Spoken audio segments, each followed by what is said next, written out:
பரிசுத்த நாமத்துக்கு மகிமை உண்டாவதாக. ஏலோகிம் விடுதலை வார்த்தை என்ற நிகழ்ச்சி மூலமாக யாரை நான் சந்திப்பதில் பெரிய மகிழ்ச்சி அடைந்த காலை நேரத்தில் உன்னதமான ஆண்டு எல்லாம் சேர்ந்து உயர்த்துவோம். வேதம் சொல்லுகிறது, நீ செய்ய நினைத்தது தடைபடாது, எனக்காக யாவையும் செய்கிற ஆண்டவர், நமக்கான ஆயத்தம் பண்ணின காரியங்களை நிறைவேற்ற ஒரு வல்லவராக இருக்கிறார் என்று சொல்லி இந்த உன்னதமான ஆண்டை உயர்த்தி கர்த்தருடைய நாமத்தை துதிப்போம். ஆமென். அவர் பெரியவர், நன்றி என்று சொல்லி சேர்ந்து பாடுவோமா?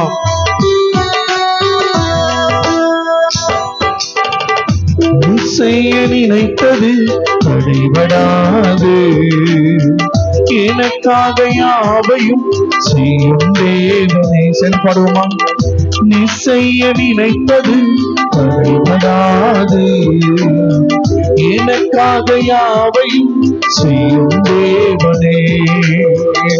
உன் வேலைக்காக காத்திருக்க கிருபை எனக்கு தந்தருளும். உன் வேலைக்காக காத்திருக்க கிருபை எனக்கு தந்தருளும். நீ செய்ய நினைத்தது தடைபடாது, எனக்காக யாவையும் செய்யும் தேவனே. தடை போல சத்துரு வாசலை அடைத்தாலும் தடைகளை உடைக்கிற கர்த்தர் உன்னோடு இருக்கிறார். எப்பொழுதெல்லாம் நீங்கள் ஆயத்தத்தோடு புறப்படுறீங்களோ, கர்த்தரை ஆராதிக்கிறீங்களோ, கர்த்தரை தேடுறீங்களோ, உங்களுடைய வாழ்க்கையில தடைகளை கர்த்தர் விலக்கி அவர் ஆயத்தம் பண்ணின ஸ்தானத்துல கர்த்தர் கொண்டு போய் சேர்ப்பாரு. ஆமென். தடை போல சத்துரு வாசலை அடைத்தாலும் தடைகளை உடைக்கும் நீ என் முன்னாய் நடந்து செல்வி. தடை போல சத்துரு வாசலை அடைத்தாலும் தடைகளும் உடைக்கும் நீ என் முன்னாய் நடந்து செல்வி. எனக்காக ஆயத்தம் பண்ணினதை என் கண்ணால் காண செய்வி. எனக்காக ஆயத்தம் பண்ணினதை என் கண்ணால் காண செய்வி. நீ செய்ய நினைத்தது தடைபடாது, எனக்காக யாவையும் செய்யும் தேவனே. செய்து பாடுவோமா? நீ செய்ய நினைத்தது தடைபடாது, எனக்காக யாவையும் செய்யும் தேவனே. உன் வேலைக்காக காத்திருக்க இந்த காலை நேரத்துல இந்த வேலைக்காக நாங்கள் காத்திருக்கிறோம். உங்களுடைய கிருபையை தாங்கப்பா. நீங்கள் ஆயத்தம் பண்ண ஸ்தானத்துல கொண்டு போய் சேர்ப்பதற்கு உங்களுடைய இரக்கம் தேவை, உங்களுடைய அனுகிரகம் தேவை. உங்களுடைய கண்களை மூடி சொல்லுங்க, தருணம் நீ செய்ய நினைத்தது தடைபடாது, எனக்காக யாவையும் தேவனே. ஹல்லேலூயா. நீங்க எதெல்லாம் எங்களுக்கு முன்குறித்தீரோ, எதெல்லாம் எங்களுக்கு திட்டம் பண்ணினீரோ, அந்த தெய்வ திட்டத்தை எல்லாம் எங்க வாழ்க்கையில கர்த்தர் நீங்க நிறைவேற்றுவீராக. ஆண்டவருடைய வார்த்தை சொல்லுகிறது, குதிரை இத்தனை நாளுக்கு ஆயத்தமாகும், ஜெயமோ கர்த்தரால் வரும். நீர் எங்களுக்கு ஆயத்தம் பண்ணினதை, எங்களுக்கு வைத்திருக்கிற ஆயத்தமாய் வைத்திருக்கிற அப்பத்தை, ஆயத்தமா வைத்திருக்கிற மீனை, ஆயத்தமா வைத்திருக்கிறதான மேன்மையை நாங்கள் சுதந்திரிப்பதற்கு தேவன் எங்களுக்கு அனுகிரகம் செய்வீராக. உடைய கருத்துக்குள்ள நாங்கள் ஒப்பு கொடுக்கிறோம் இயேசுவின் நாமத்தில் பிதாவே. அல்லேலூயா. ஆமென். ஆமென். அல்லேலூயா. கர்த்தருடைய பரிசுத்த நாமத்துக்கு மகிமை உண்டாவதாக. இந்த காலை நேரத்துல கர்த்தரை பாடினோம், கர்த்தரை துதித்தோம். மெய்யாகவே கர்த்தருடைய பிரசன்னம் இறங்கி வந்திருக்கிறது. கொஞ்ச நேரம் ஆண்டுடைய வார்த்தையை நம்ம தியானிக்க போகிறோம். எல்லாருக்கும் இந்த மாத ஆண்டு சொன்ன வாக்கு தத்தத்தை கர்த்தர் நிறைவேற்றுறார். ஆமென். நீ வாசிக்கும் பொழுது நீதிமொழிகள் புஸ்தகம் 21வது அதிகாரம் 31வது வசனத்தை நான் வாசிக்க கேட்கலாம். குதிரை யுத்த நாளுக்கு ஆயத்தமாக்கப்படும், ஜெயமோ கர்த்தரால் வரும். வேதம் சொல்லுகிறது, குதிரை யுத்த நாளுக்கு ஆயத்தமாகும், ஜெயமோ கர்த்தரால் வரும். யாரெல்லாம் யுத்தத்துக்கு ஆயத்தமா இருக்கிற குதிரை எப்படி ஜெயம் பெறுகிறதோ, அது போல நம்ம இந்த பூமிக்குரிய வாழ்க்கையில ஆண்டவருடைய சமூகத்துல ஆயத்தமா இருக்கிறவர்களுக்கு ஜெயம் நிச்சயம். ஆமே. நீங்க எந்த காரியத்திலையும் நம்ம ஆயத்தம் இருப்பது ரொம்ப முக்கியம். நம்ம ப்ரிப்பேர் பண்ணாம பிரசன்டேஷன் செய்ய முடியாது, பண்ணவே முடியாது. ப்ரேயர் பண்ணாம அந்த பிரசன்டேஷனும் ஒரு சக்சஸா முடியாது. அப்ப பாருங்க, இங்க நம்ம பார்க்கிறோம், குதிரை யுத்த நாளுக்கு ஆயத்தமாகும், ஜெயமோ கர்த்தரால் வரும் என்று வேதம் சொல்லுகிறது. பிரியமானவர்களே, எதுல நம்ம ஆயத்தமாகணும்னு கர்த்தர் விரும்புறாரு? நம்ம எப்படிப்பட்ட ஆயத்தத்தை நம்ம உண்டாக்கணும்? எல்லாரும் சொல்லுவாங்க, குதிரை ஆயத்தமாகனா குதிரைக்கு அவர்கள் என்ன செய்வாங்க? பழக்கு விற்பார்கள், ஓடுவதற்கு பழக்கு விற்பாங்க, நல்ல திடமுள்ள ஆகாரத்தை கொடுப்பாங்க. யுத்தத்துல எங்க என்ன செய்யணும், அந்த சிக்னல் கொடுக்கும் பொழுது அந்த குதிரையை ஓட்டுகிற நபர் அதனுடைய வாரை பிடிச்சு இழுக்கும் பொழுது எங்கிட்டு திரும்பணும், எங்கிட்டு வரணும், எப்ப அது தவணும், எப்ப ஜம்ப் பண்ணணும், இந்த ட்ரைனிங் எல்லாம் ஃபுல்லா என்ன செஞ்சிருவாங்க? கொடுத்து அவர்கள் ஆயத்தமாயிருவாங்க. ஸ்லோவா எப்ப போகணும், வேகம் எப்ப, அந்த சில சிம்டம்ஸ் எல்லாம் அது கற்றுக் கொடுத்துருவாங்க அந்த குதிரைக்கு. அப்படி ஆயத்தமா இருக்கிற குதிரை மாத்திரம்தான் சடனா திடீர்னு ஒரு யுத்தம் வரும் பொழுது அது என்ன செஞ்சிடும்? அந்த யுத்தத்துல போய் ஜெயிச்சிடும். ஆயத்தமாகாத, பழக்குவிக்கப்படாத குதிரை என்ன செய்யும்? தோல்வியை சந்திக்கும். ஒருவேளை இன்னைக்கு ஆண்டவர் நம்மள ஆயத்தமா இருக்கணும்ன்றது விரும்புறாரு. எதுக்கு ஆயத்தம்னா, ஆண்டவர் நமக்கு சில ஆசீர்வாதத்தை கர்த்தர் வச்சிருக்கிறார். நமக்காக ஆயத்தம் பண்ணின வீடு இருக்குது, நமக்காக ஆயத்தம் பண்ணின உயர்வு இருக்கிறது, நமக்காக ஆயத்தம் பண்ணின மேன்மை இருக்கிறது. அப்ப இந்த மேன்மையை நான் சுதந்திரிக்கணும் அப்படின்னா நான் ஆயத்தமா இருக்கணும். அப்படி எப்படி நம்ம ஆயத்தமாகணும் அப்படின்னு சொல்லி பார்க்கும் பொழுது, சங்கீதக்காரனாகிய தாவீது சொல்ற 108வது சங்கீதம் 1வது வசனத்தை கொஞ்சம் வேகமா வாசிப்போம். தேவனே, என் இருதயம் ஆயத்தமாய் இருக்கிறது, என் இருதயம் ஆயத்தமாய் இருக்கிறது, நான் பாடி கீர்த்தனம் பண்ணுவேன், என் மகிமையும் பாடும். நான் பாடி கீர்த்தனம் பண்ணுவேன், என் மகிமையும் பாடும் என்று சங்கீதக்காரனாகிய தாவீது சொன்னான். பாடி கீர்த்தனம் பண்ண, பாடுவதற்கு ஆண்டவருடைய பிள்ளைகளாகிய நாம் ஆயத்தமா இருக்கணும். கர்த்தரை துதித்து பாடணுமா? என்ன செய்யணும்? ஆண்டவர் துதிக்கும் பொழுது ஒரு பெரிய ஆசீர்வாதத்தை கர்த்தர். துதிப்பதற்கு ஆயத்தமா இருக்கிறீங்களா? அநேக நேரங்களில் சபைகள் நல்லா என்ன செய்வாங்க? பாடல் ஆறுதல் நடத்துவாங்க. நம்ம பாடுவதற்கு ஆயத்தமா இருப்பதில்லை. ஏதோ யாருக்கோ பாடுறாங்க அப்படின்னு நினைச்சு உட்கார்ந்துட்டு இருக்கிறோம். ஆனா என்ன செய்கிறாரு? நான் உண்மை பாடுவேன், கைத்தாளத்தோடு மத்தாளத்தோடு உண்மை பாடுவேன். தாவீது சொல்றார், கர்த்தரை எக்காலத்திலும் அவரை துதிப்பேன், அவருடைய துதி எப்பொழுதும் என் வாயில் இருக்கும். தாவீது சொல்றாரு, அதன்படி கர்த்தரை துதிக்க அழைக்கப்பட்டு இருக்கிறோம். ஆண்டவருடைய வார்த்தை சொல்லுகிறது, இந்த ஜனத்தை எனக்கென்று ஏற்படுத்தினேன், இவர்களின் துதியை சொல்லி வருவார்கள். ஆண்டவர் சொல்ற, துதியை ஏறெடுப்பதற்காக தேவன் உங்களை என்னை படைச்சிருக்கிறார். அப்ப துதிப்பதற்கு நம்ம ஆயத்தமா இருக்கிறோமா? சுவிசேஷம் 15வது அதிகாரம் 8வது வசனத்தை ஒருவர் வாசிக்கலாம். இந்த ஜனங்கள் தங்கள் வாயினால் என்னிடத்தில் சேர்ந்து, பாருங்க, இந்த ஜனங்கள் தங்கள் வாயினால் என்னிடத்தில் சேர்ந்து தங்கள் உதடுகளினால் என்னை கனம் பண்ணுகிறார்கள், அவர்கள் இருதயமோ எனக்கு தூரமாய் விலகி, அவருடைய இருதயமோ எனக்கு தூரமாய் இருக்கிறது. மனுஷருடைய கற்பனைகளை உபதேசங்களாக போதித்து வீணாய் எனக்கு ஆராதனை செய்கிறார்கள் என்று. போது வீணாய் எனக்கு ஆராதனை செய்கிறார்கள். இருதயம் எங்க? பாடல் இங்க பாடுவாங்க, ஆனா ஆராதிக்கிற மாதிரியே இருக்கும். ஆனா எதை யோசிச்சுட்டே இருப்பாங்க? வீட்டை யோசிப்பாங்க, சமையலை யோசிப்பாங்க, பிரச்சனையை யோசிப்பாங்க, பக்கத்துல யார் வந்திருக்கிற அவங்கள யோசிப்பாங்க. வீணான ஆராதனை. கண்ணு மூடி இருக்கும், ஆளு பிரசண்டா இருப்பாங்க, ஆனா மனசு எங்க செஞ்சிடும்? எங்கேயோ போயிடும், கிரவுண்டுக்கு போயிடும், வீட்டுக்கு போயிடும், எதையோ யோசிச்சுட்டு இருக்குது. அவர் சொல்றாரு, அவர்கள் வீணாய் ஆராதிக்கிறார்கள். கர்த்தரை ஆராதிக்கிற ஆராதனை கூட எப்படி இன்னைக்கு மாறிடுச்சுங்க? வீணான ஆராதனை, உண்மையான ஆராதனை இல்லை. நம் உண்மையாய் ஆராதிப்பதற்கு நம்ம என்ன செய்வதில்லை? ஆயத்தமாய் இருப்பதில்லை. அப்படி இருதயம் எப்படி இருக்குதா? தூரமாய் இருக்கிறது. எபேசியர்கள் என்ன நிருபம் 5வது அதிகாரம் 18-20 வாசிப்போம். துன்மார்க்கத்திற்கு ஏதுவான மதுபான வெறி கொள்ளாமல் ஆவியினால் நிறைந்து நம்முடைய கர்த்தராகிய இயேசு கிறிஸ்துவின் நாமத்தினாலே எப்பொழுதும் எல்லாவற்றிற்காகவும் பிதாவாகிய தேவனை ஸ்தோத்தரித்து தெய்வ பயத்தோட ஒருவருக்கொருவர் கீழ்ப்படிந்திருங்கள். தெய்வ பயத்தோட ஒருவருக்கொருவர் என்ன செய்யுங்க? கீழ்ப்படிந்திருங்கள். அவர் சொல்றாரு 19வது வசனத்துல, சங்கீதங்களினாலும் ஞான பாட்டுகளினாலும் கீர்த்தனைகளினாலும் ஒருவருக்கொருவர் புத்தி சொல்லிக் கொண்டு உங்கள் இருதயத்திலே கர்த்தரை பாடி கீர்த்தனம் பண்ணுங்கள். நீங்க ஆயத்தமா இருக்கிறீங்களா? பாடலை பாடும் பொழுது பாடனுடைய வரிகளை உணர்ந்து பாடணும்.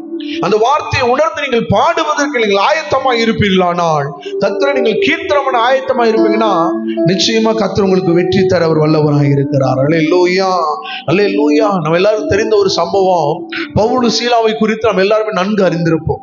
சிறைச்சாலையில் ஒரு பெரிய நெருக்கம், சிறைச்சாலையில் ஒரு பெரிய வேதனை, பாடு, பொய் குற்றச்சாட்டு, ஒரு சஞ்சலத்தோடு இருக்கிற அந்த பவுல் சீலாவும் தங்கள் வழக்கத்தின்படியே அந்த வேதனையில கர்த்தரை பாடி துதிக்க ஆரம்பிக்கிறாங்க. அவர்கள் பாடி துதிக்கும் பொழுதே அவர்கள் பாடுவதற்கு ஆயத்தமாயிட்டாங்க. கஷ்டத்துல பாடுவதற்கு. இருதயம்லாம் சோர்வுதான், இருதயத்துல எல்லாம் வேதனை தான், துக்கம் தான். ஆனால் அவள் வேதம் சொல்லுகிறது, அவர்கள் ஜெபம் பண்ணி நடுராத்திரியிலே துதித்தார்கள். அப்பொழுது சிறைச்சாலையினுடைய அஸ்திபாரம் அசைந்தது, சங்கிலிகள் கட்டவிழ்க்கப்பட்டது, கதவுகள் திறவுண்டது. அல்லேலூயா. நீங்க பாடும் பொழுது, நீங்க அதிகாலையில கர்த்தரை துதிக்கும் பொழுது, அந்த துதி உங்களுக்கு ஒரு விடுதலை கொண்டு வரும்.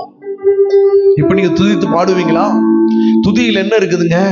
விடுதலை இருக்கிறது. நீங்க எப்ப துதித்து பாட ஆராதிக்கிறீங்களோ, அந்த எரிகோ சுவர் இடிந்து விழும்படியாய் 7 நாட்கள் ஆராதிக்கிறாங்க. இக்காலத்தெல்லாம் ஊதி ஆர்ப்பரித்து 7வது நாள் 7 முறை அவர்கள் ஆர்ப்பரிக்கிறார்கள். அவங்க ஆயத்தத்தோட இருக்கிறாங்க. 7 நாள் ஆராதனை செய்வதற்கு, துதிப்பதற்கு ஆயத்தம். 7ஆம் நாள் 7 முறை ஆராதிக்கணும்னு சொல்லி கர்த்தர் ஆயத்தப்படுத்துறாரு. நடந்து என்ன தெரியுமாங்க? அவர்கள் துதி செய்ய தொடங்கின பொழுது எதிரிகள் தங்களுக்குள் வெட்டுண்டு மடிந்தார்கள். அல்லேலூயா. அவங்க துதிக்கும் பொழுதே எரிகோ உடைந்தது. யோசபாத்து பாடி ஜெபம் பண்றாரு, எதிரிகள் தங்களுக்குள்ள வெட்டுண்டு மடிஞ்சிட்டாங்க. அவர்கள் ஆர்ப்பரிக்கும் பொழுது எரிகோ சுவர் விழுந்தது. ஜெயத்தை கர்த்தர் ஆயத்தப்படுத்தி வச்சாரு. ஒரு ஆமென் சொல்லுங்க. எங்க துதி இருக்கிறதோ அங்க ஜெயம் ஆயத்தமா இருக்குன்னு அர்த்தம். வெற்றி ஆயத்தமா இருக்கிறது. எல்லாரும் நினைச்சாங்க, சிறைச்சாலையில பவுல் சீலாவை தள்ளிட்டோம், இனி இவங்களை யாராலும் விடுவிக்க முடியாது. இல்ல பிரியமானவர்களே, அந்த சிறைச்சாலையில கர்த்தரை துதித்தார்கள். அவர்களுடைய துதி அவர்களுக்கு ஒரு விடுதலையை கர்த்தர் கொண்டு வந்தது. அது ஒரு ஆயத்தம். துதிக்க நீங்க ஆயத்தமா இருந்தீங்கன்னா விடுதலை பெற்றுக்கொள்ள இப்ப நீங்க ஆயத்தமாயிருங்க. அல்லேலூயா. இருதயத்தோடு ஆராதிக்கணும், முழு இருதயத்தோடு ஆராதிக்கணும். கஷ்டம் வந்தாலும், வேதனை வந்தாலும், துக்கம் வந்தாலும், பாடுகள் வந்தாலும் கர்த்தரை பாடுங்க. உங்க பாடுகள் மாறிடும். ஆமென். எரிகோவுக்கு தடையா இருந்தது உண்மை. அவங்க பாடி ஆர்ப்பரிக்கிறார்கள். எரிகோவின் சுவர் விழுந்தது. யோசபாத்து ஜனங்களும் ஜெபம் பண்ணி துதிக்கிறாங்க, பாடி ஆராதிக்கிறாங்க. ஒருவருக்கு விரோதமாய் கர்த்தர் ஒருவரை எழும்ப பண்ணினதினால் அவர்கள் வெட்டுண்டு விழுந்தார்கள். எங்க ஆராதனை இருக்குதோ, எங்க துதி இருக்கிறதோ அங்கே ஜெயம் நிச்சயம். ஜெயத்தை கர்த்தர் ஆயத்தப்படுத்தி வச்சிருக்கிறார். ஆண்டவர் பார்ப்பாரு, துதிக்கிறாங்களா, முழு இருதயத்தோடு கர்த்தரை ஆராதிக்கிறாங்களா, ஆண்டவர் பார்ப்பாரு. நீங்கள் ஆராதிச்சு பாருங்க, ஆண்டவரை துதித்து பாடுங்க. ஆயத்தமான ஒரு ஆசீர்வாதம் உங்களுக்கு வச்சிருக்கிறாரு. துதியின் ஆயுதத்தோடு, துதியின் சத்தத்தோடு கர்த்தரை ஆராதிப்போம். துதியின் சத்தம் அலங்கத்தை அதிர பண்ணும். எனக்கு ஒரு பாடல் நினைவுக்கு வருவது, துதியின் சத்தம் அலங்கத்தை அதிர பண்ணும். அல்லேலூயா. துதியின் சத்தம் அற்புதம் நடக்க செய்யும். துதித்தாலே இன்பமானது. அல்லேலூயா. துதித்தாலே ஏற்றதே. துதியின் சத்தத்தோடு ஆராதிப்போம், நாம் துதியின் சத்தத்தோடு பலியிடுவோம். நல்ல பாடல் பாருங்க. துதியின் சத்தத்தோடு ஆராதிக்கும் பொழுது கர்த்தர் நமக்கான ஒரு ஜெயத்தை வச்சிருக்க. 2வது நம்ம என்ன செய்யணுமா, எடுத்து வாசிக்க பார்க்கலாம். சங்கீதத்தின் புஸ்தகம் 5வது சங்கீதம் 3வது வசனத்தை எடுத்து ஒரு வாசிக்கலாம். கர்த்தாவே, காலையிலே என் சத்தத்தை கேட்டருளுவி. காலையிலே உமக்கு நேரே வந்து ஆயத்தமாகி காத்திருப்பேன். வேதம் சொல்லுகிறது, கர்த்தாவே காலையிலே என் சத்தத்தை கேட்டருளுவி, காலையிலே உமக்கு நேராக வந்து ஆயத்தமாகி காத்திருப்பேன். காலை நேரத்துல யாரெல்லாம் ஆயத்தமாகி காத்திருக்கிறாங்களோ, ஜெபத்துல அதிகாலையில யாரெல்லாம் எழும்பி ஜெபிக்கிறீங்க? எல்லா பாஸ்டர்ஸும் கேட்கிற கேள்வி, அதிகாலை எழும்பி ஜெபம் பண்றீங்களா?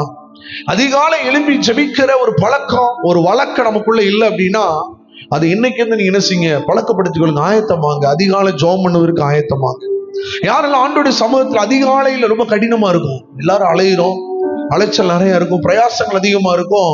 ஆனா அதிகாலையில் எழும்பி ஜெபம் பண்ணுங்க. ஆண்டோடைய கிருபையினாலே ஒரு 3 வருஷங்களுக்கு மேலாக நாங்கள் அதிகாலை 5 மணியிலிருந்து ஒரு 5:45 ஒரு 3/4 மணி நேரம் கூகுள் மீட் நடத்துறோம். எங்களுடைய ஊழியத்துல 5 மணியிலிருந்து சரியா 5:45 ஒரு 3/4 மணி நேரம், ஒரு 10 நிமிஷம் ஒரு வர்ஷிப்பு, ஒரு 10 நிமிடம் தேசத்துக்காக சில ஒரு ஜெப குறிப்புக்காக ஜெபம் பண்ணுவோம்.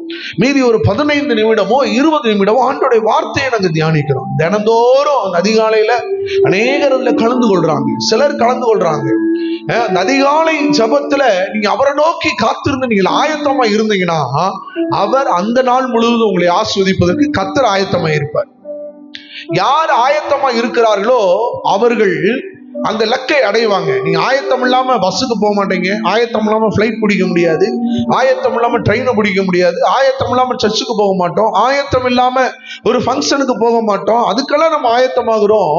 ஆனா ஒரு நாள் முழுவதும் அநேக வேலையை நம்ம செய்ய போறோம்.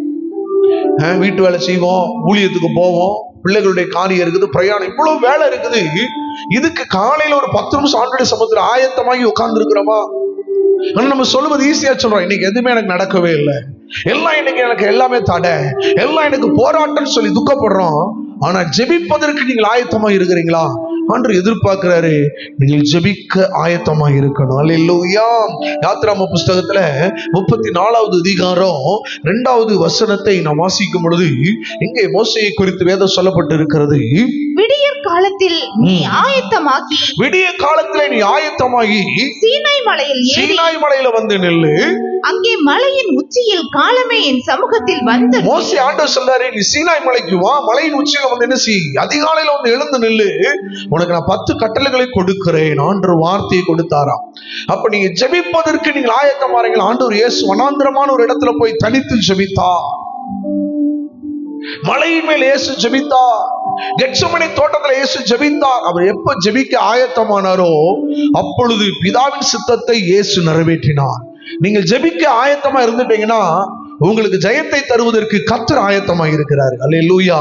ஜெபமே ஜெயம். அல்லேலூயா. ஜெபமே ஜெயம்.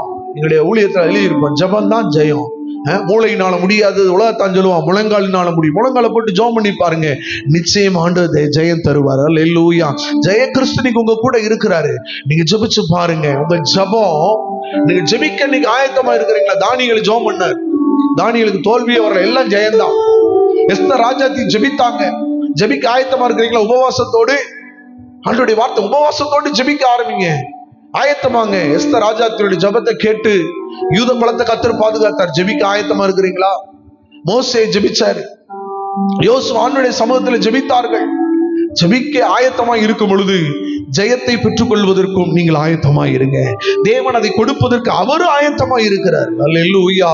ஜெபிக்க ஆயத்தமா இருக்கிறவர்கள் ஜெயத்தை பெற்றுக் கொள்வாங்க. எல்லாரும் அப்படியே கண்களை மூடுவோமா? ஜெபமே ஜெபமே ஜெயத்தை தந்திடும் ஜெபமே, ஜெபமே ஜெபமே ஜெயத்தை தந்திடும் ஜெபம். முடியாதது ஒன்றும் இல்லை, ஜெபம் தான் ஜெயம் தருமே. முடியாதது ஒன்றுமே இல்லை, ஜெபம் ஜெயத்தை தரப்போகிறது. நீங்க ஜெபிங்க, நீங்க ஜெபிக்க ஜெபிக்க ஜெயம் உங்களுக்கு ஆயத்தமா இருக்கிறது. தோல்வி அல்ல, குறைவுகளை அல்ல, பலவீனங்களை அல்ல. ஜெபிக்கிற உங்க வாழ்க்கையில ஜெயத்தை கர்த்தர் வைத்திருக்கிறார். அவரை பாடி துதிக்கிற உங்க வாழ்க்கையில விடுதலை கர்த்தர் ஆயத்தப்படுத்தி வைத்திருக்கிறார். ஜெயத்தை கர்த்தர் யெகோவா நிசியாய் வைத்திருக்கிறாரே. எத்தனை பேர் ஜெபிக்கிறீங்க? எத்தனை பேர் துதிக்கிறீங்க? ஜெபம் துதியும் உங்களுடைய வாழ்க்கையில ஆசீர்வாதத்தை ஆயத்தப்படுத்தி கொண்டு வரும், ஜெயத்தை ஆயத்தப்படுத்தி கொண்டு வரும். இந்த வார்த்தையை கேட்டுக்கொண்டிருக்கிற உங்க வாழ்க்கையில, ஜெபிக்கிற துதிக்கிற உங்க வாழ்க்கையில ஜெயத்தை கர்த்தர் தந்து அநேக ஆயிரங்களுக்கு ஆசீர்வதிப்பார். அப்படியே நீங்க ஆசீர்வதிக்கப்பட கிருபைகளுக்கு ஸ்தோத்திரம். இயேசுவின் நாமத்தில் பிதாவே, ஆமென் ஆமென். God bless you. கர்த்தர் ஒவ்வொருவரையும் ஆசீர்வதிப்பாராக. ஆமென்.